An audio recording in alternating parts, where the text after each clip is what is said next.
Hi, everyone, and welcome back. We are the Podcast Wreckers. My name is Adam Aragon. I'm joined today with our co-hosts, Matlock Zumsteg and Hello. Joe Kroll, a.k.a. Johnny Chaotic, reporting Hi. from a fog bank, apparently. It's hot. Is it hot? It's Yeah. not a crime scene until they call it a crime scene. They have to put up the tape or it's not legit. Right now, it's just a scene. It's a potential crime It's scene. just, they cut like a cool, like a groovy scene or just a scene? No. It's okay. No, Wouldn't it way be to great? interpret that. Wouldn't it be all great of if there the was a people here are telltale fine. sign? If there was a telltale sign a crime was about to occur, like fog just started to show up, and you're like, oh man, something's going to happen. Oh shit, crime rolling Call in. the cops. Like, yeah. It's just a horror film, something's going to jump out of the dark and devour him. Yeah. It'll It'd be make great for a really good show, though. If life were Finally. like a horror film, there'd be so many cues to like get out. You'd be like, oh, okay, now it's creepy here. I'm not going to go apply for that job. I'm going to apply for this job down the street. That place is filled with fog, and then there's creepy red eyes in the window. But Which my brings me room back is to my actually original full of point. fog. Oh, yeah, okay. There's Which brings back actual to- fog in my room. Sorry. Yeah. I'm that creepy guy. Oh, yeah, I know. Why is I- there fog in your room? I don't know you, so I don't know if this is Look, normal. it's a choice, all right? He eats a lot of baby powder, Oh, God, and then it's it worse. gives him. Yeah. Now's a good time to mention that we have a special guest today. We are interviewing Bronica Blue. That's better. Hello, Bronica. Bronica. How are you doing today? And I have to ask, what is the origin of Bronica? It was somebody's last name. Oh, really? My parents They're like, we're taking that. and they wanted something interesting. I'm also Italian, and it was an Italian last name, which is also very rare for a last name too. Mm-hmm. And they just picked it, and yeah. So my name. They're like, I guess Not that a- works. Sure. And they just, yeah. Sure, whatever. That's a lifetime. Spell with a B, I don't care. It sounds like a power couple. It sounds like if Bronson Veronica Pinchot and Brian or something. and Veronica Mars were like a pair, or like Charles Bronson and. I'm Betty and Veronica's lesbian love child. Oh, okay. Okay. Finally, we got her. They did start seeing. We tracked it down. But yeah, we again are the Podcast Wreckers. Remember, you can always find us online at podcastwreckers.com or your podcast platform of choice. And yeah, we'll get down to it. I have some interesting questions here for Bronica. One of the big ones, I think, is that you grew up working in the stop motion industry. Yes. And that you spent a good amount of time on the set of Nightmare Before Christmas.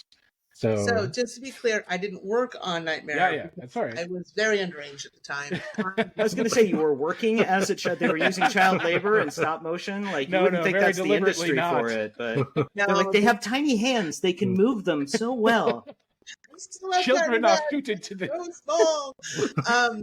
I mean, It's just playing with toys, just very slowly. very, very slowly.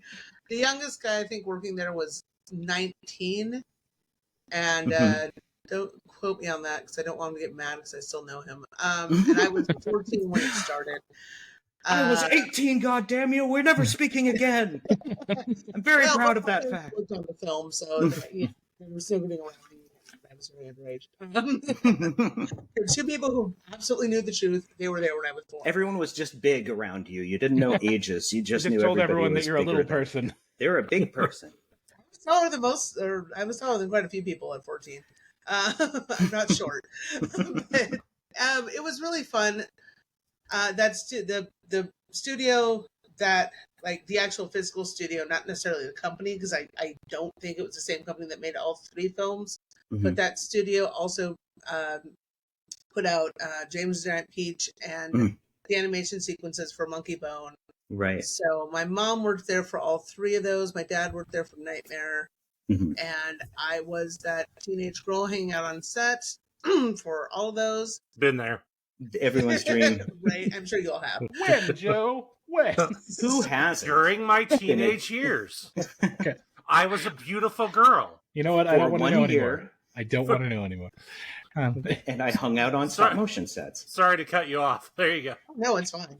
If I could cut you off for a second, so I know this is an industry that's always fascinated me ever since I was young. Just and I'll explain why. But so you were basically your mom worked under Henry Selick at what basically became Leica Studios. Yeah, we're not going to mention the other large studio involved in that because we don't want people looking us up and putting on the radar of lawsuits. Any company affiliated with a mouse or rodent we don't mention. Leica's not associated at all with that rodent. I believe they are. I thought Leica was what Will Vinton Studios turned into. No, I think Will Vinton's separate because Henry Selick is the one who directed Nightmare. He directed Nightmare, James, and Monkey Bone, and then it became Leica and created Coraline and Kubo and the Two Strings, and those have all been directed by or produced by Henry Selick. So it's his studio. It's up in Oregon now. Yeah. The stop motion industry has died. Sorry, I have a cat. Don't apologize. We all have cats sometimes. Just call the pest control. He's doing bratty things because he knows I'm busy. So I have 5. Not supposed to be. just underneath him. Mine is watching. He's falling asleep watching TV. I'm going to see if I can get a shot of him real quick. Oh God! Nobody look. I'm going to try and move. I can't. He's watching his. That really looks like a horror film. Yeah. It's the shaky cam footage. Then the monster's going to jump out, but really it's a cat. I can't show you. He's too cute. Anyways, I wasted a bunch of time. I can't show you. He's nude and he's petting himself. He's doing something you should not see. I want you to like him and not safe for radio.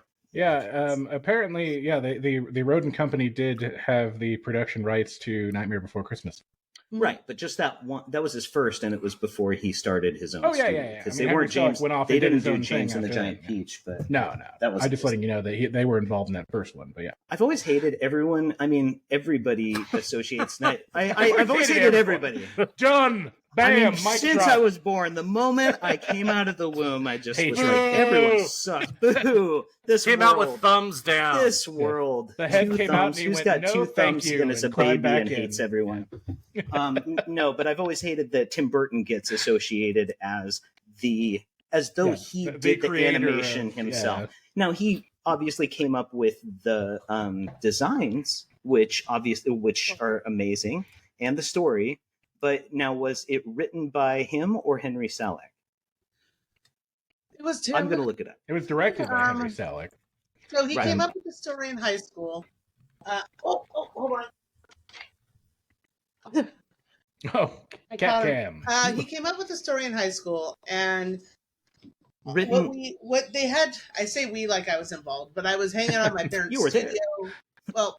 We can't prove you wrong. You could say whatever you want. It was my project. I was the only one. There's 2 Nicarlos in the credit. Why not 3? I was the silent one. So my parents had an art studio. They're doing mostly commercial work at that time down in the Mission. And any commercials we would know? Out of curiosity. We grew up in the 90s. California Raisins? No, that was all of us did. Will Vinton, no, that was Will Vinton Studios. Yeah. But do you remember the Ritz Bits commercials with the cheese and the peanut butter? Yeah. The big moon craters with the cheese and all that? It made them look good. It made those were made in my parents' look good. It was a deceptive ad. It tricked me. It was effective. I ate clay for 3 years after. I think I like plastic. I think I do. Yeah. So I was there's somewhere was a picture once of that crater. It was huge, and it was originally hollow in the middle, so they could sculpt the inside of it, and then clay was poured on the bottom before it was animated. And there's a picture somewhere of me in the middle smoothing the clay on the side. Oh, that's cool. I was like 11, 12. That's cool. If you have those photos, please send them to us so that we can put them in this episode. I would love that photo. Any photos of the crater itself, or like how big was it in your parents' studio? Was it like tip up the whole, any of the art studio stuff would be cool. Most of the room. So it was one of those big. It was basically a giant model to make it look like miniatures, but highly expensive. Kind of like from that door to the edge of that door. Wow. About that big. So nice. That must have been fun. It was large. I mean, I could stand fully in it, stretch my arms, not touch the edges, and be working on stuff.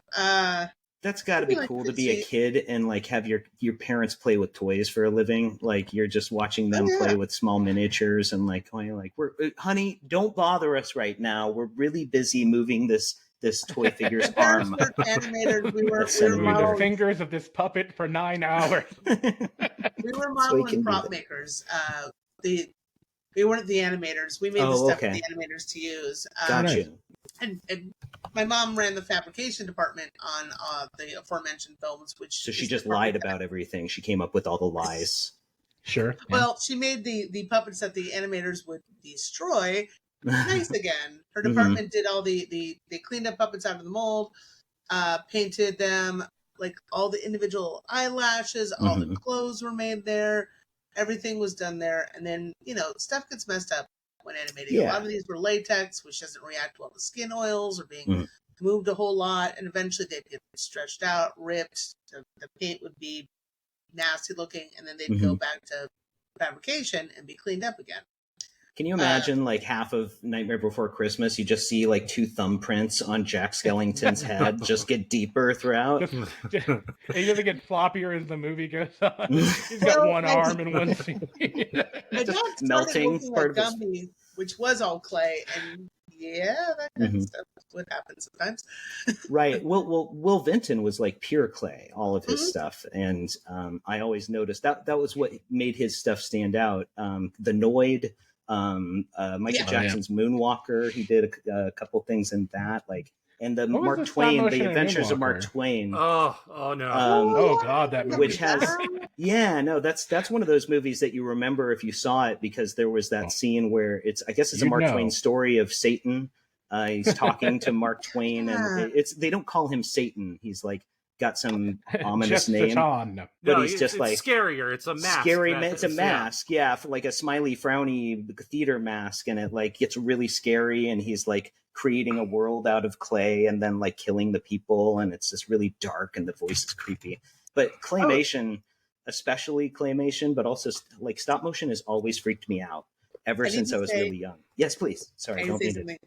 Claymation is a term that is copyrighted by the Will Vinton Company and does not Oh. refer to all forms of stop motion animation. In fact, Oh, most really? stop motion that you see is not made with clay. Yeah, of course. Oh. Right. But yeah, the California raisins are claymation Uh-huh. because that is the term that he created for Right. that. Interesting. Oh, But wow. Gumby is not considered claymation, even though it's clay. Stuff like Uh-huh. that. It's a weird thing, and I most thought he people don't had care. another term, Some like people get something confused. mation. Hmm. I thought Will Vinton had like a Stop like motion animation? claymation, but he also had like another term for it that was more like Will Vinton specific. Hold on, my I could husband's be bringing wrong. me something. He did the California Raisins famously. That was probably Will Vinton's biggest. So I had a fun story I wanted to tell about my mom. Yep. So there wasn't a lot of women in stop motion at the time Mhm. in the early 90s, especially working for some of the bigger companies. And That tracks. Tim Burton, he approached the making of Nightmare a little differently. Most times when a project happened, a bunch of people would just be chosen based on, like, oh yeah, I've animated all this, I've sculpted all that. Sure. Tim said, I don't care what you've done before. Everybody needs to make a audition piece. Mhm. So every single person, that's my husband, he's very handsome. Every single person who applied had to do a sculpture based on Tim's drawings. And this comes back to me hanging out in my parents' studio and Mhm. seeing all these drawings because my parents were creating their audition pieces. Now, my mom wanted to be on the film, but for years, my dad was the head of DeCarlo Studios, which is my family studio, while my mom was the bookkeeper to support us. So even though my mom is also a very good artist, my dad's name was more well known. She had been working with him in the commercials and stuff. She had stopped bookkeeping a while ago, and they were running the studio full time. But to be on the film, a lot of people were like, who's Mina? She's just your wife who's been doing all this other stuff. How do we know she's good? So they actually asked for 2 sculptures from her, while everybody else had to do 1. Oh, really? Now, one of them was clay. Typical and- misogyny. Oh, you're a woman? Do 2, please. Thank you. Yeah. Do twice the Well- work of a man. I'd The nice appreciate thing it. about that is For when half the Tim money. came in and none of these sculptures, had names on them. Mhm. Her two were his favorites. Oh, Huh. wow. Amazing. Nice. She Wow. was super hired, and You are super hired. Hired AF. You're the as only kids one I'm say. hiring. I'm firing everyone else. Yeah. She I'm was just going the to only give you a woman- bunch of money and let you make the movie for me. Those other people aren't animators. They're fired. Well, she was the only woman who ran the department, Mhm. which actually comes into a fun story that I can tell later about my 16th birthday. But one of the sculptures, which was the devil, was molded and I believe that was the original sculpt that was used in the movie. But the actual sculpture was clay, so that didn't withstand any sort of molding process or test of time. But the other one was the original vampire teddy bear. Here it Oh my is. god. And that is one of the coolest. I mean, I've got to say, of all the designs in the movie, I think that is actually one of my favorites. Like, it's such a cool combination. Can you put It's that like a closer to the camera? Funko, evil Funko. Oh, it's such a great look. Yeah. It's Right, like his ear fell off equally and he- creepy and cute, It looks like the float from Batman. Yeah. dude. Well, Oh yeah, I mean, right. yeah, it's Tim's drawings, and he did Batman stuff too. Yeah. So basically, yeah, everybody had a pile of his drawings he made in high school, Mhm. in sketchbooks, and we're like, make these now, Wow. and everybody did. Jack was actually supposed to be way skinnier. He was basically Oh, really? a pencil line for legs, but they got him as thin as they possibly could and still be able to animate him. They're like, he needs to wear clothes and not just have like stripes painted He's onto made out his of spaghetti. torso bone. Well, He's the got trick one was the bone thing for was a the torso. legs, and there was seriously consideration of can it just be a freaking wire? But no, I mean these are ball and socket armatures. Yeah. Thank you, love. Yeah, my husband comes running out. It's like, ooh, do you want to show this off? I'm like, yeah. Give it me. This is great. Our podcast goes out every time in audio and video format. So we put it out on YouTube or our YouTube channel, and then we put it out to all the regular audio ones too. And there's always a good portion of every episode where I'm like, if you're on audio, fuck you. Sorry. Imagine this. We should spend 5 minutes of the video detailed explaining what we're showing and all the contours of it and the colors. And how many abs yeah. I have, how good nude I There's am right now. 100 abs. How did you do that? I It know. hurts. I mean, It hurts. It doesn't even seem possible. It's just it's scientifically. pain. That's it. Joe It's has not a abs. beard, it's just more abs. Yeah. Joe has there's abs in there's his more beard. abs in here. Yeah.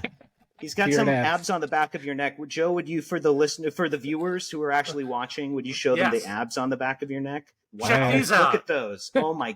god. That's an 8-pack. Okay, Oh my that's How not, do you God. do that? That's What not do you even do to get? possible. How I do you smell get burnt abs there? feathers. Is everything okay? When I Taste flex, I copper. see God for a second. Is that all right? Is that Wonder good? of nature. You're doing it I'm right. glad I'm able to see this.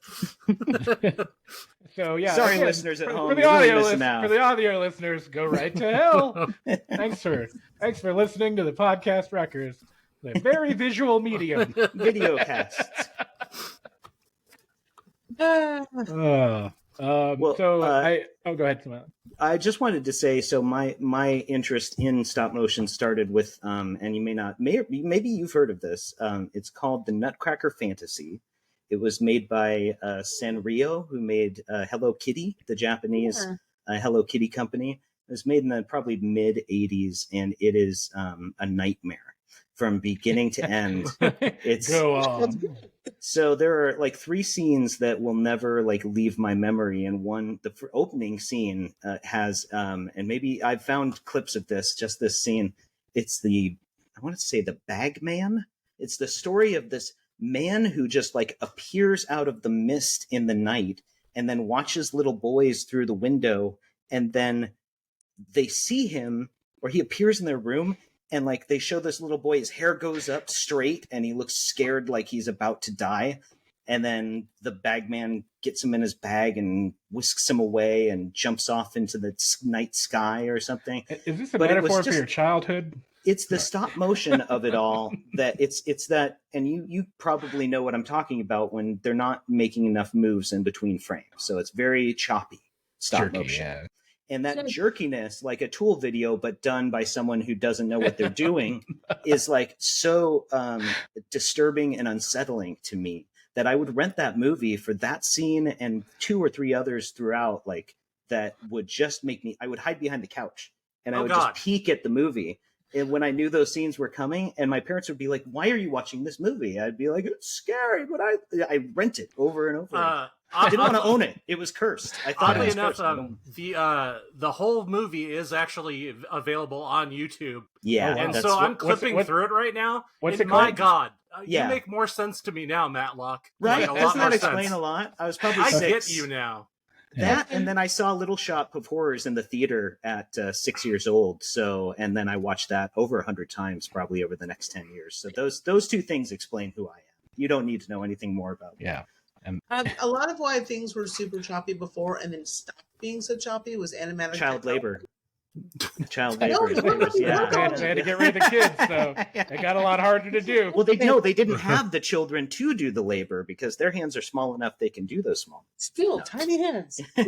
Small. Let's do it.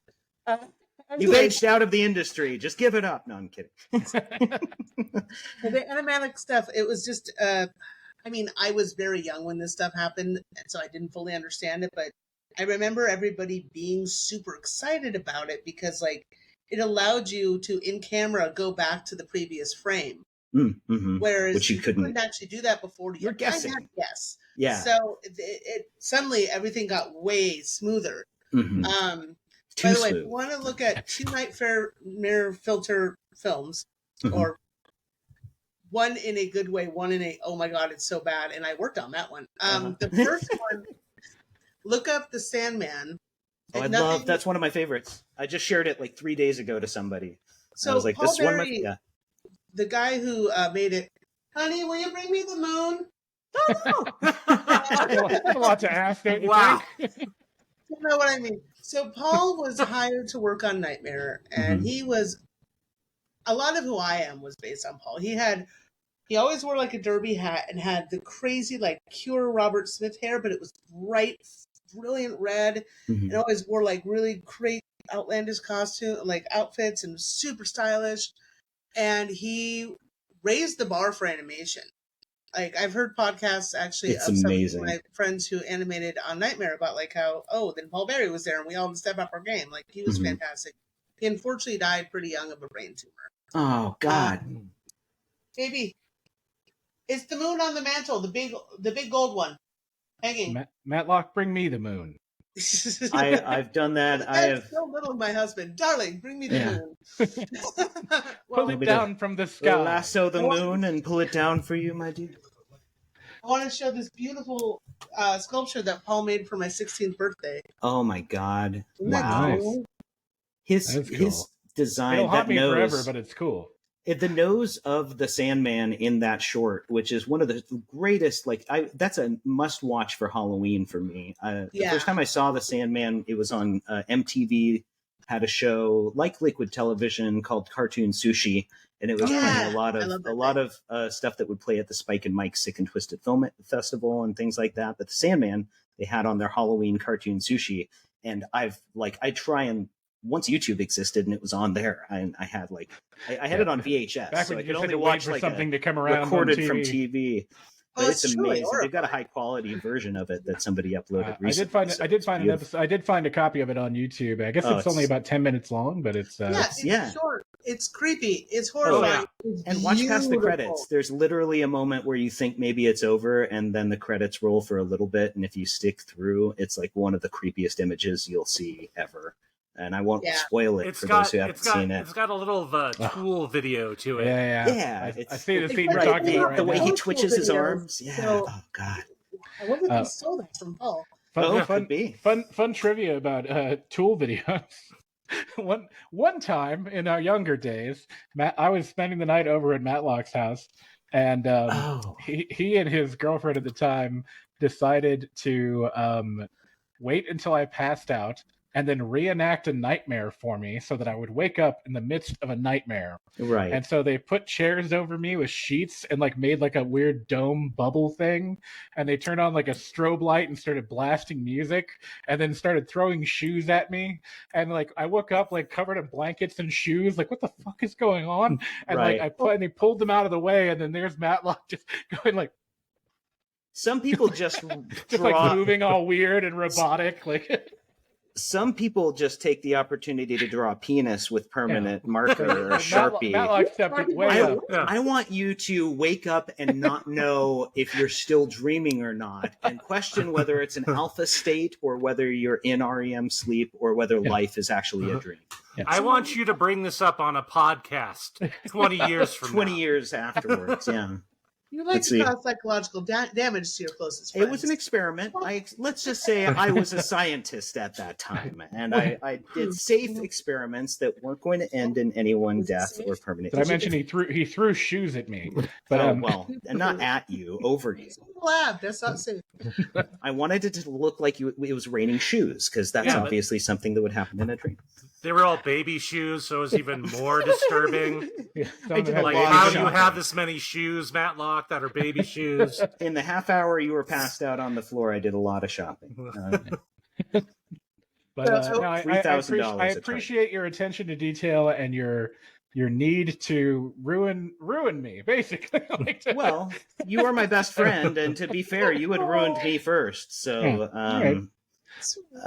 that's true friendship. It's like I could do psychological torture, and he'd still be my friend. I could up the ante way beyond what a normal friend could do. I could just be a giant red flag, and he would just come running towards me. I'm colorblind. How many times? You look green to me. Matlock screaming, "I made you!" You are who you are, and you have the problems you have because of me. Now I opened a can of worms at the. It's every week. It gets opened every week. He tells that story every and then episode. the Sandman how does thing. it make you feel? It makes me feel traumatized. Well, that brings me back to the other animated short that, unfortunately, I could only find on really, really bad YouTube recorded off the TV video. Mm-hmm. But so back to the Will Vinton Studios, which I can mention because they're no longer exist. He's dead. It doesn't matter anymore. Yeah, he died in 2018. R.I.P. And he can't do it. Well, so they got a contract to make a Christmas special. You know, every year you'll see all the animated Christmas specials. Yeah, I think I've seen that special too that you're talking about. If they it's the one they did. I saw it. Wait, I was looking up Will Vinton just a month or two the ago. Elf. Say it again. What was it called? I think it was the Online Adventures of Ozzy the Elf. Oh, Online Adventures. Oh, maybe that wasn't the one that I saw. Internet Adventures, something. It was basically. Yeah, I see the Online Adventures of Ozzy the Elf. To the '90s kids and their computers, and it was so bad. 1997, weird, creepy, like goblin claymation. It looks like not claymation. It was latex. Oh, sorry. God damn it. Those are both latex puppets. Anyways, at the time I was working. I was now of age and able to work. Legally, on paper. You mean you were 9? All right. Now you can finally sign the contract. I think I was 18 or 19. No, I was 19 when we were working on that, and I was working for Danger Productions at that point. And it was like Will Vinton Studios made the puppets, these sets, and sent it down to us to animate, and then they would show up and oh my god, everything was a mess, and so we'd all clean everything up, you know, and build extra props. And my job was mostly though to when you're animating a stop motion puppet, especially something that's like foam latex and doesn't stick to the ground. Yeah. They have tie downs, so the bottom of their legs have like a screw coming out of it, and they basically screw them down to the set as they walk. So you used to see a lot of stop motion characters with nails in their feet or like twine on their feet. Just every time the camera would pan down, and you'd be like, "Why are their feet tied to the ground?" So the tie downs come out of the bottom of the foot, and they're part of the armature, and it makes it so that at least the top of the shoes look good. But and it means that at the end of a shot, the set is just a mess. You know, there's holes everywhere. There's sawdust. So my job would be to run over, quickly shot back up, or like little like dirt devil up all the sawdust, fill in all the holes with like plaster, quick drying plaster, it's Nevada in the summer under film lights, so it's like 110, 120 Oh, degrees. nice. One hand is doing this while the other hand is wiping the sweat so it doesn't drip onto the sets. Right. As soon as that plaster is dry enough, I'm mixing a color and I'm color matching on the fly, and Oh, wow. then jumping off. And I would have I think the most I ever had was an hour to do this. Mostly it was like 15 minutes, 20 minutes. So it was fun though. I was really good at it.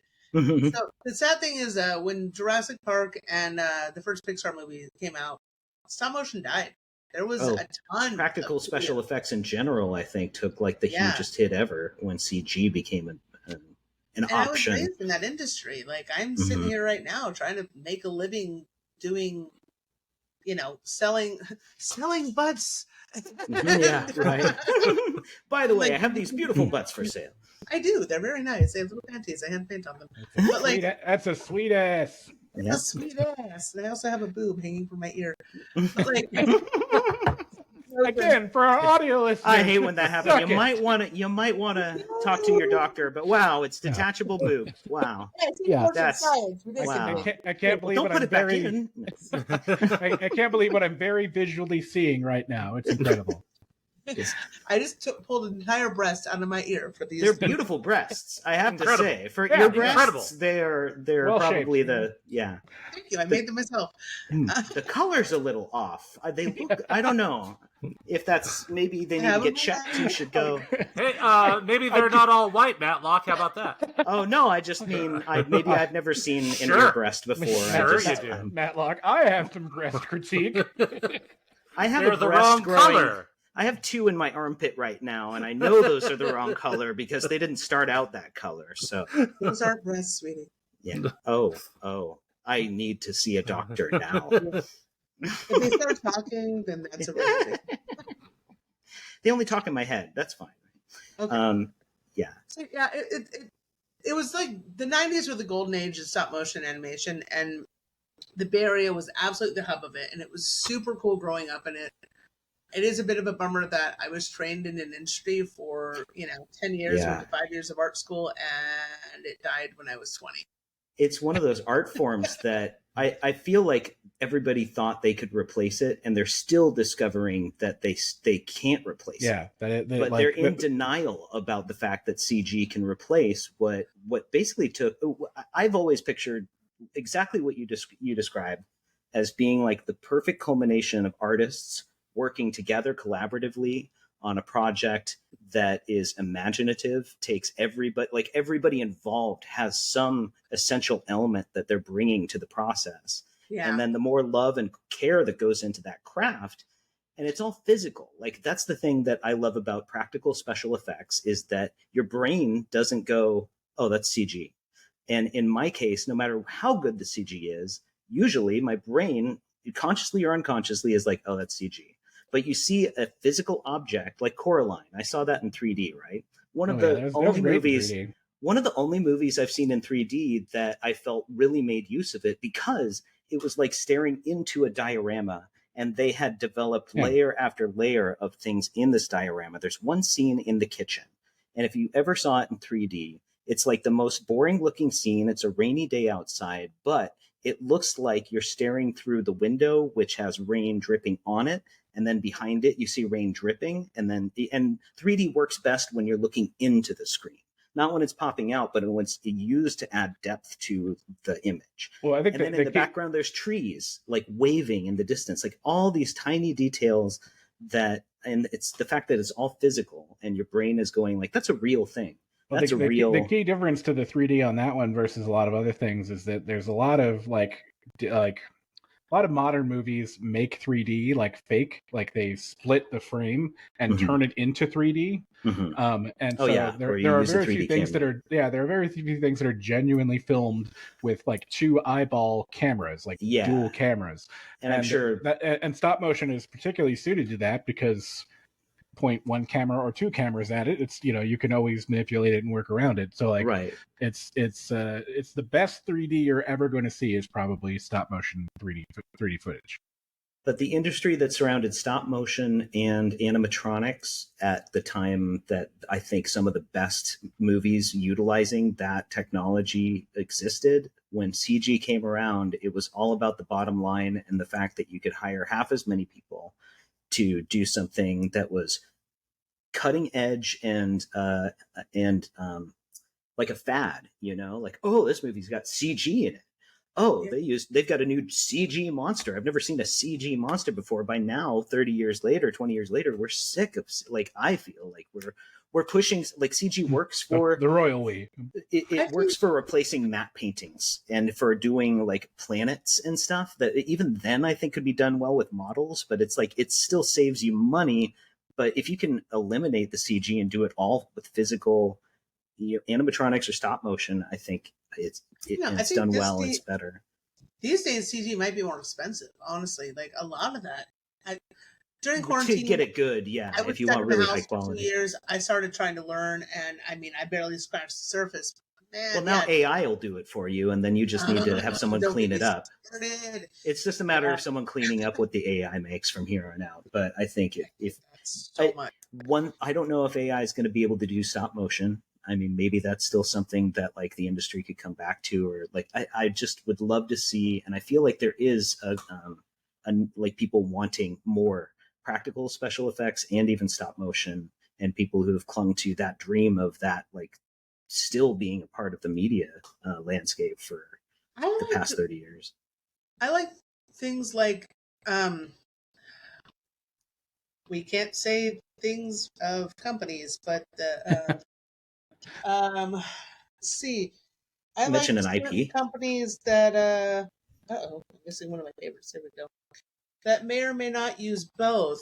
Yeah, well, and right, and they're doing that because I think they realize the importance of what I'm talking about with practical special effects versus.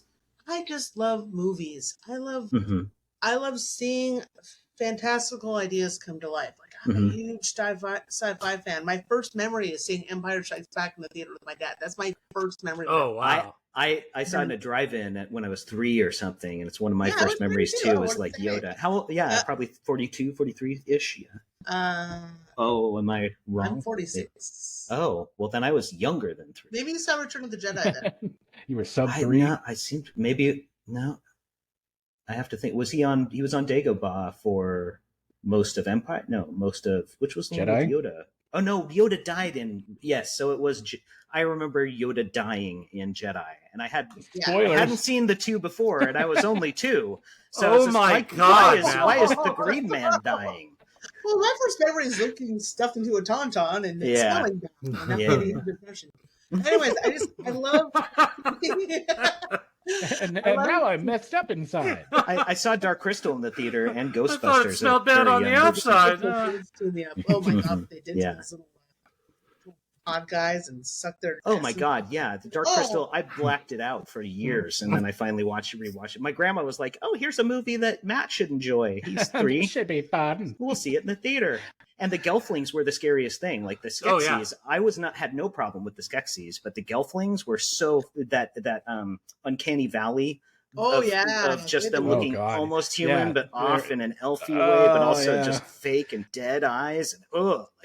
It's like it's a tough sell as to which one's creepier between them and the Skeksis. No, it's not. It's not. The Skeksis are beautiful. Those had to be such a blast to make too. Yeah. As like just objects, they had to be so fun to work on. See, that's what I wish. Like I had been able to get into that direction. I would love. If you'd done the underage labor, you would have put in the time. Well, if you'd kept the industry afloat. The actual like creature modeling is still being done. Just I don't think there's any in the Bay Area. Probably LA. It would be it would be a lot to upend our entire lives to chase after something that a lot of places aren't really hip to order or hire a woman in her mid-40s who's been out of the industry for 30 years. But I'd hire if anybody is, I'm very good. I'll start a studio for you. I'll hire you. I heard good things. I heard nothing but good things. If both our listeners are interested. Anyways, what I was saying about like I just love seeing ideas come to life. So I see the merits of CGI. I mean, I have seen some really freaking bad CGI, but We all there's some have. beautiful stuff that I don't think could have ever been done with practical effects. But then again, For sure.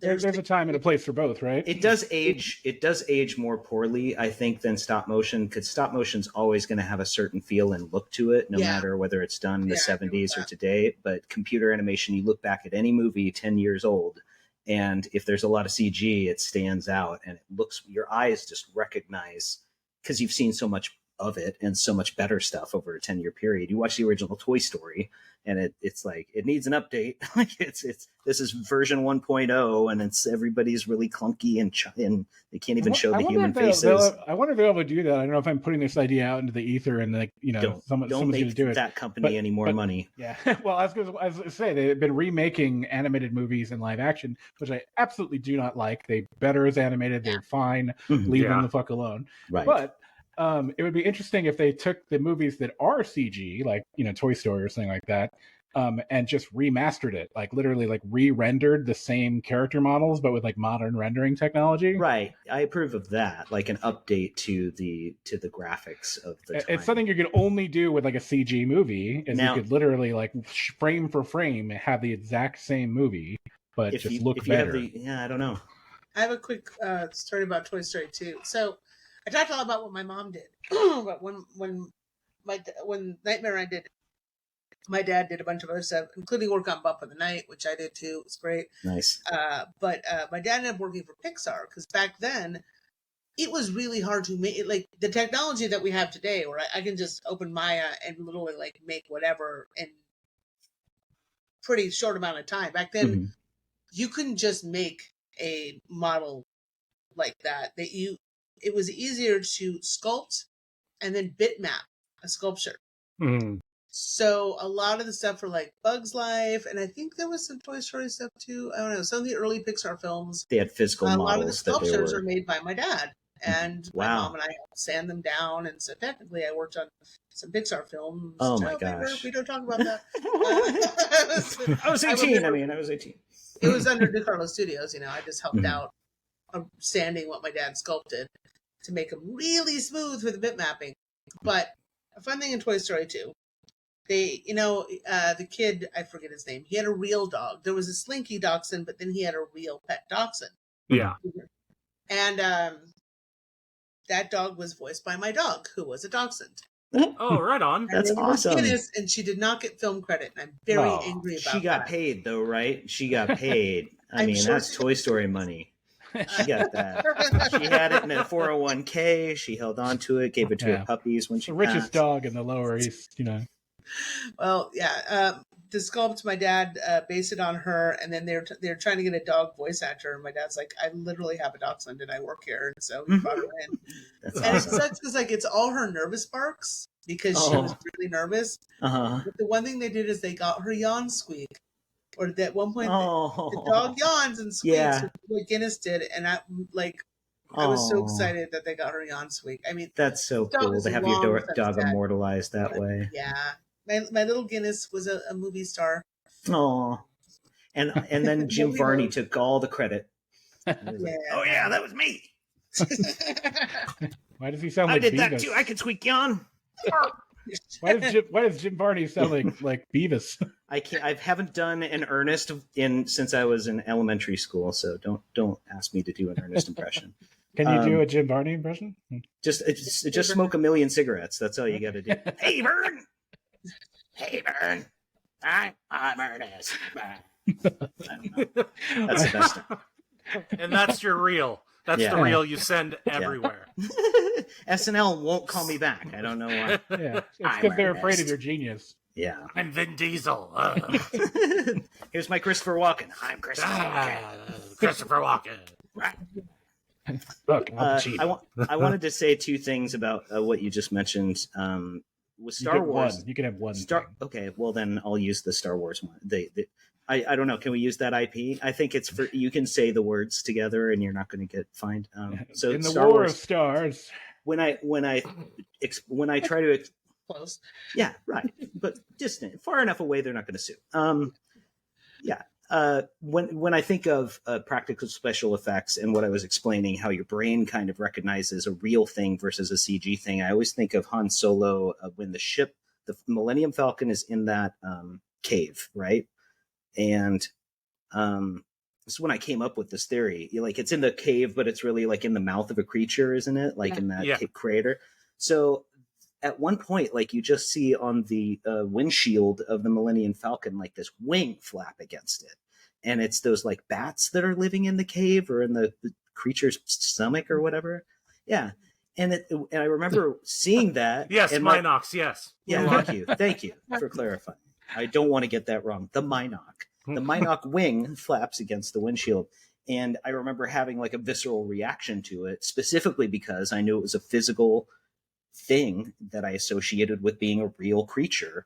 And your brain doesn't think, oh, it's a prop, it's a movie monster, as much if you're just seeing like a part of it and it's real, or something strange, something your brain recognizes as a threat and a real threat, as opposed to a computer animated threat. Yeah. If a CG tentacle crawls in a window and it's moving all smoothly towards the thing and perfectly animated, towards someone's face, yeah, right, sure, you get turned on a little, but it's still your brain is like, but it's not a real tentacle, and then it's not a real tentacle. I dried up down there, and that's why hentai can only get me halfway.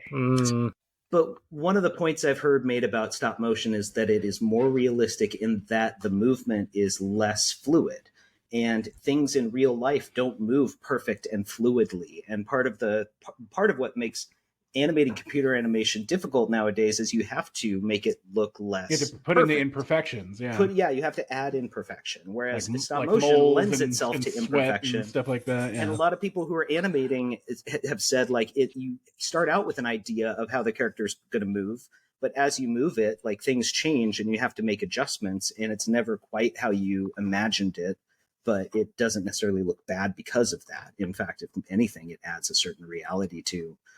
We don't all move perfectly. Our bodies don't move. We have missteps and do weird jerks, and stop motion does that naturally. So maybe you do. Yeah, we have twitch from one to. Yeah. Our arms do this like in a tool video sometimes when we're just shake a lot as I move. Old people are stop motion. Why did I never connect it? Did any of you catch there's a documentary about Phil Tippett, who's the guy who Mad God and RoboCop. And my dad worked on Mad God. Oh, I was going to ask. Film. Wow, of course. Took him how long to make? 30 years? Something like that? Something incredible. Yeah, like 20 years he's been working on that movie, and it just came out. It's really cool, and it's visually just gorgeous. Would you explain to these two gentlemen and our audience who Phil Tippett is? Well, yeah, Phil Tippett is the guy who did most of the practical effects on the original Star Wars. Yeah. And Phil Tippett Studios has done a ton of stuff since then, including like when the whole thing I talked about where stop motion kind of died. He was one of the people who was able to pivot his studio.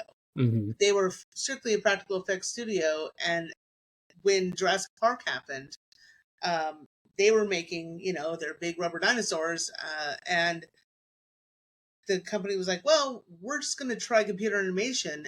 And so Phil was like, what if we did those together? And they were able to mesh them. The special talks a lot more about it, but one thing that came to mind when you were talking about the imperfections of stop motion. One of the things that makes stop motion look less real is because the movements are all one at a time, you get no motion blur, and he was the one who basically was able to create motion blur and stop motion. Oh, wow. Interesting. Like when the Tauntauns are running through the snow, those are animated Tauntauns, but he moved the camera certain ways so there's motion blur, so they're not as obviously stop motion. They look That's amazing. more realistic. Yeah. I can totally visualize what you're saying, and like I know exactly because I've noticed that, and it is, and when I think of it, it's all Phil Tippett stuff that's done it. So that's incredible. He worked on Jurassic Park too, right? Like he did some stop motion, and then RoboCop, of course, RoboCop 2, and with the Ed 209 portions and stuff, right? And then Return of the Jedi, he did the what's the name? The Bantha. And one of my favorite scenes, Howard the And then Duck. Rancor. Howard the Duck has one of the best stop motion like scenes at the very end. Is that like there's the a big weird like, battle. mouth tentacle thing? Oh, I love Yeah. when the aliens are coming from a different dimension, and there's these giant like Phil Tippett alien designs, and it's totally like you can tell he designed it all himself because it just screams Phil Tippett. And it was Howard the Duck, which had duck sex, so clearly there was no bar to his creativity. And He could do Howard- whatever he Right. wanted. Coneheads Once, too. once Is it an bestiality actual when- physical duck creature Yeah. fucks a human in your movie, you're good. You can do whatever you want. I mean, Steven Spielberg and George Lucas could do no wrong at that point in their career. I think they proved it with Howard the Duck. So, I loved Howard the Duck when I was a kid. Like I grew up on it, like as a weird cult classic that like I totally enjoy. I just watch the ending every once in a while. But if you do take a step back and just try to explain that movie to anyone, look you at it sound like your a parents creep. looked at it when they saw you watching it. Like think of it from their They perspective. were already like, what disappointed is my with me child by watching? then. Yeah. Why Do you is ever Leah imagine Thompson? a duck with tits? There's Yeah. duck tits. The Yeah. movie has duck tits. There's Can a we duck, just duck Playboy is in there. Right. Right in the Imagine- first like 2 minutes too. Yeah, that's. I mean, trust me, that part of the tape was worn down. There was a big like Oh, yeah. line that would like appear every time.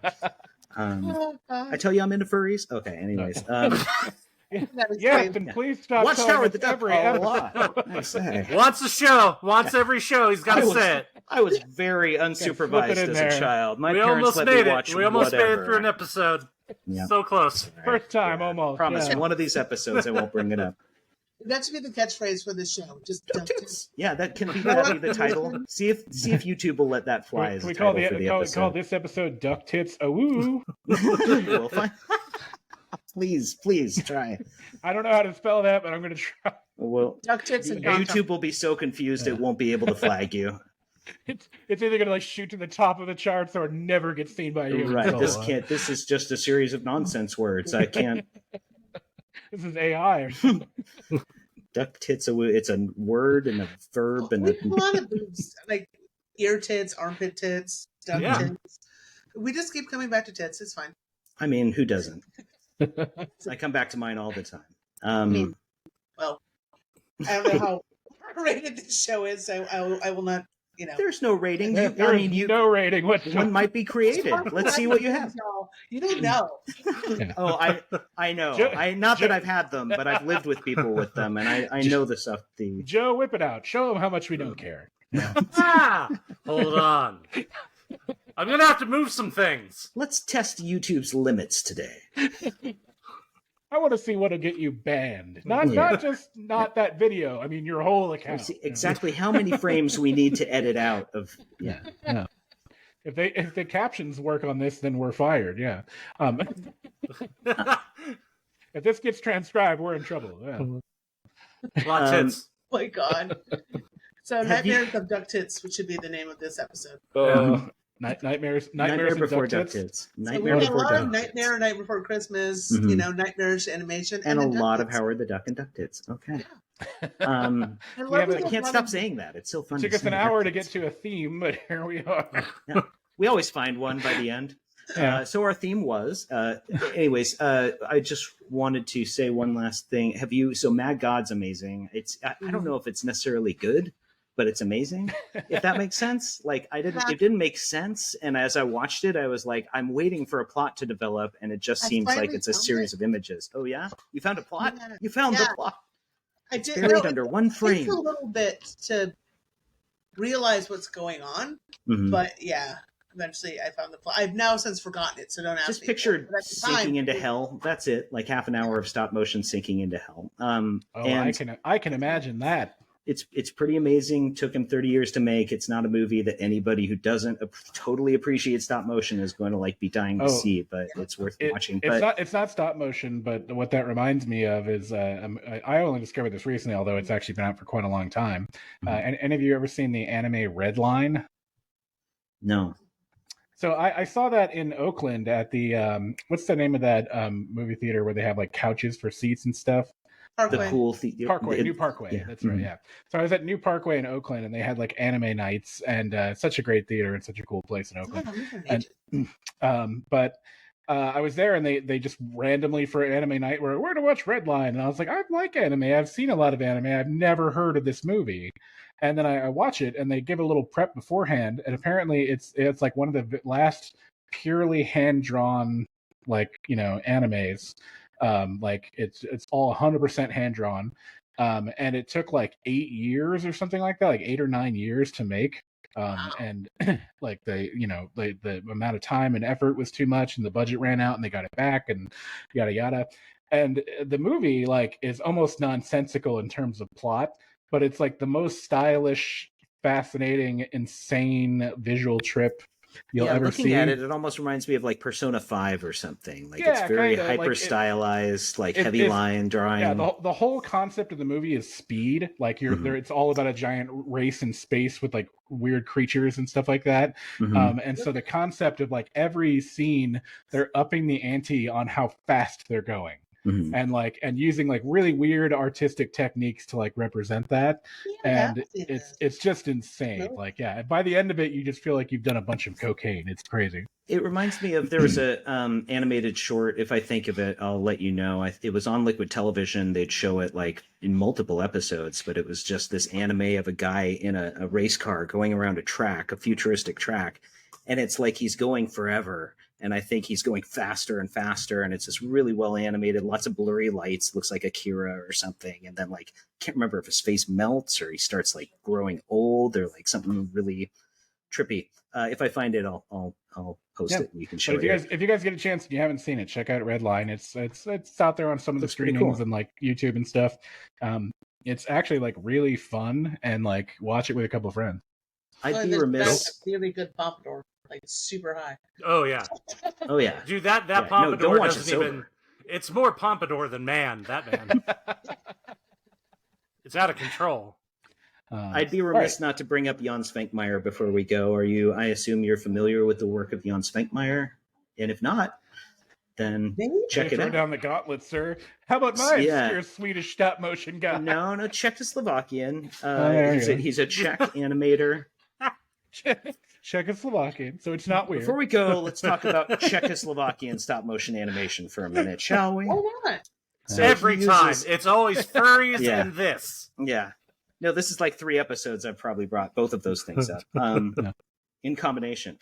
And never, you wouldn't want the twain to meet, ironically, on either of them. Because he uses taxidermied animals and also parts from the butcher shop. And he did like Alice, right? And Alice in Wonderland. Yeah, so he did an Alice in Wonderland stop motion animation with like fish bones, which from what I've heard, it's really hard to reassemble a fish or to keep the bones intact. So how he did that, I don't know, but like fish bones. It's the same with humans. And mice, and he puts like googly eyes or fake eyes in them to make them look like, and it's like all not whimsical. It is, his stuff is pretty whimsical, but then it's also dark looking. It's inadvertently horrifying. Exactly. Like, it's not meant to be. They're not making it to be scary. And that's it is unintentionally scary as hell. It appeals to me specifically because it's like what I imagined that Sanrio Nutcracker movie was like when I was a kid. Like that's what it looked like to me. It was like just something from hell. And then as an adult, I discovered this guy's animation, and he's using actual dead animals and bones and guts and stuff. And I'm like, why is this? Why am I attracted to this? Why do I like this? And it was weird to have this, like, I have a proclivity for this because I've sought it out since childhood, almost something that would unsettle me. And it's not even as unsettling as that Sanrio thing. Still, I think I get more freaked out looking at the Sanrio thing than his stuff, because it is kind of lighthearted, his animation, but it is pretty gross to look at some of the stuff that he presents. Yeah. It is about the top of the hour, so I want to thank Matlock for, again, telling us why his childhood made him into the ruined wreck of a man he is today. I'd like to thank Joe Kroll. When we come back, Stephen will be here with the weather and the stock market. I'd like to thank Joe Kroll for dragging his huge beard out here. I mean, that must have been a lot of work. And especially to our guest, Bronica Blue, thank you so much for coming. Yeah, we really appreciated the conversation. Veronica. Yeah, come back anytime. Yeah, you like grew up in like the things that shaped our childhood. So yeah. cool. It's pretty awesome. But yeah, so for everyone else out there, we are the Podcast Records. Find us online, podcastrecords.com, on your podcast platform of choice, or in an obscure movie from the 70s from Czechoslovakia. Listen to us describe visual elements of the show on our podcast. She's got an ass on her neck. I swear to God. Yeah, there it is. I grew an elbow under my eye. This will be the motivation for you to tune into our goddamn YouTube channel, and we need subscribers. All right, thanks everyone. We're the Podcast Records. Good night. Good night.